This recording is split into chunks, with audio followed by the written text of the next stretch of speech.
I started selling my crafts online. I've been doing DIY home decor related projects on YouTube for about 8 years now. I get a thrill out of just doing projects and just to share ideas with you. That's kind of like my job on YouTube. And sometimes the products or the crafts that I'm making doesn't necessarily go with my decor, or it's not even intended to go into my home. It's just something, an idea that came to mind, and I wanted to create it and share it with you. I had to think about, you know, how do I make this work? Because I wanted to continue sharing these ideas with you, but I didn't necessarily want to keep it in my home. I started selling my crafts online, and I'm sure you're probably at that point too. You're probably making items and it's just getting a little bit out of hand in your house and you need to do something with it. Plus you want to make some extra income. You know, in this 8-year period, I had learned how to sell my crafts online. I sell my crafts and I sell other products, as well as I have a decorating business that I'm running. And I've learned a lot along in my journey, and I want to set you up for success. These tips are going to be very helpful. Let's go ahead and dive into it. I'm going to ask you a lot of questions, and so along with this, I wanted to do something special for you, and I created a PDF guide to go along with this video. So all you have to do is click the link in the description box below and say download it, and you will get the PDF that I created. It's completely free. I wish I had something like this when I first started, because I had to do a lot of research and learn from my failures. So I don't want you to have to learn the same thing. If I can help one person, I think that's amazing. So that's what my goal is, at least one person I'm helping. Let's go ahead and dive into these tips. The first thing that you want to do is write down all the things that you're passionate in making, that you are good at making, that you potentially want to sell. It is important to make sure it's items that you are able to repeat. It's not going to be identical, of course, because you're making it, but it needs to be items that you're able to repeat, because people are going to want that same item. And it also needs to be something that you actually enjoy making. It's the worst thing to be selling products that you absolutely hate making. Okay, so next we need to figure out whether the items that you potentially want to sell, are they in demand? Is this something that you can market? It's going to be harder to market something that is not currently out there, but it's not to say that you can't sell that. But we want to set you up for success. So what I would like for you to do is do a little research. Go on Google, go on Pinterest, go into stores and see if this item that you are making is something similar that you see in stores that are currently being marketed to the public. Hopefully this will narrow down your list a little bit of potential items to sell. The next thing I want you to do is narrow down your list to one item. What is one item that you are planning to sell? For an example, there's this lady named Tina. She likes making wreaths, she likes making candles, as well as blankets. She's really good at it. And that's the 3 things that she loves to do. And she's seen all of them in stores and online. What she's planning to do is focus on selling her wreaths first. So what I would like for you to do is focus in on one item to sell. Create a process around that. Once you have that process in place, then you can scale over time and add in other products.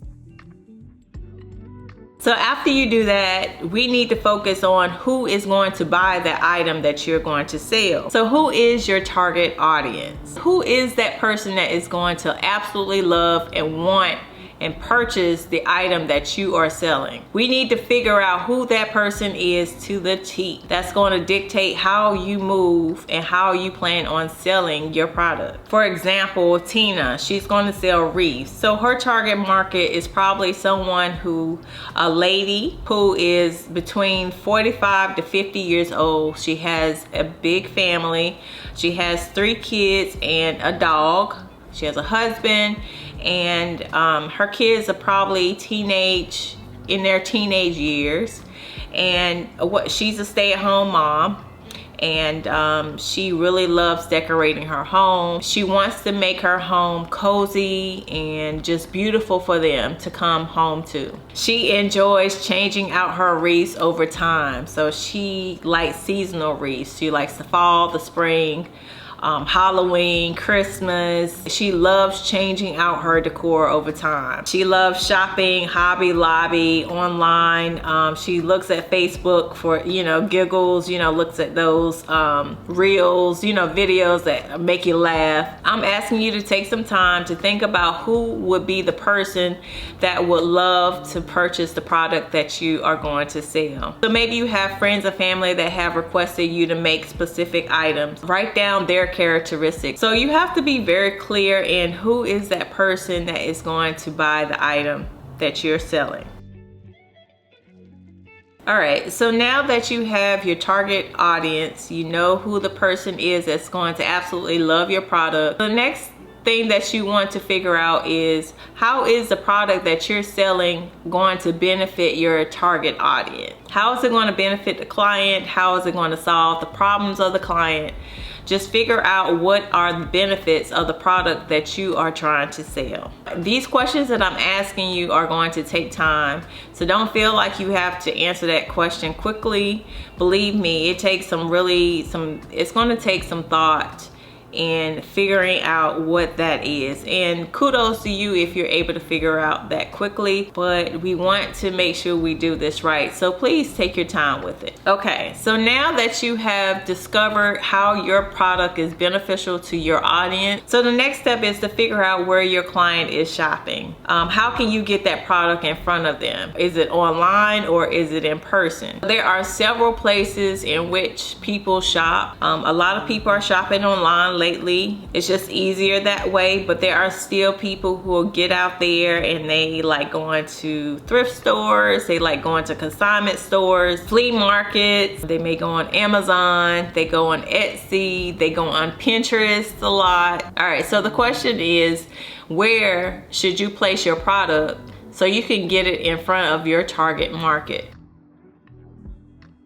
And after you do that, it's time to figure out what is your price. One of the number one questions people want to know is how to price their product. The tip that I have for you is, first, you need to understand how much it costs to make the item that you're creating, down to the glue. Okay, so the glues, the tools, paint, brushes, you need to identify what is that cost and then write that down.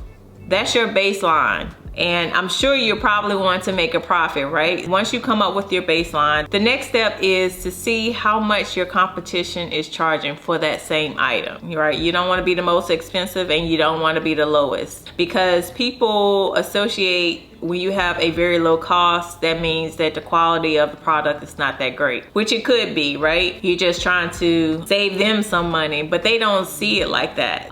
Take into account what your competitors are doing. They're going to take the guesswork out of it for you. You want to position yourself well amongst your competition and price accordingly. Those are the two tips I would like to give you.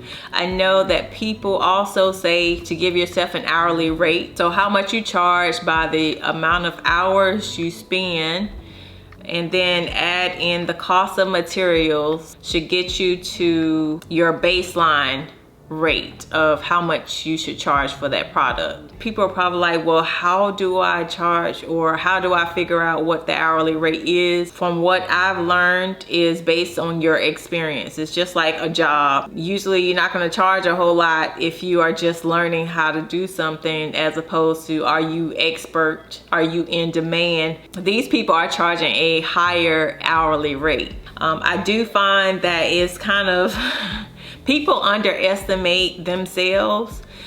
So that's why I had mentioned to look at your competition and just place yourself amongst your competition. You don't want to undervalue the product that you're selling. So you don't want to be at the lowest price of what somebody is charging. You don't want to be the most expensive person, out there. So that's just some of the tips that I have for you. So I hope this video was helpful for you. Please, in the comment section below, put any questions that you have.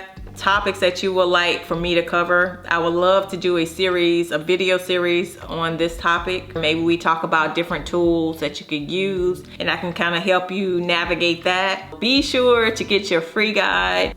Click on the link below. If you want to know where are some places you can sell your crafts online, I have a video. Just check this video out and I will see you in the next video. If you enjoyed this video and would like to see more, try watching these.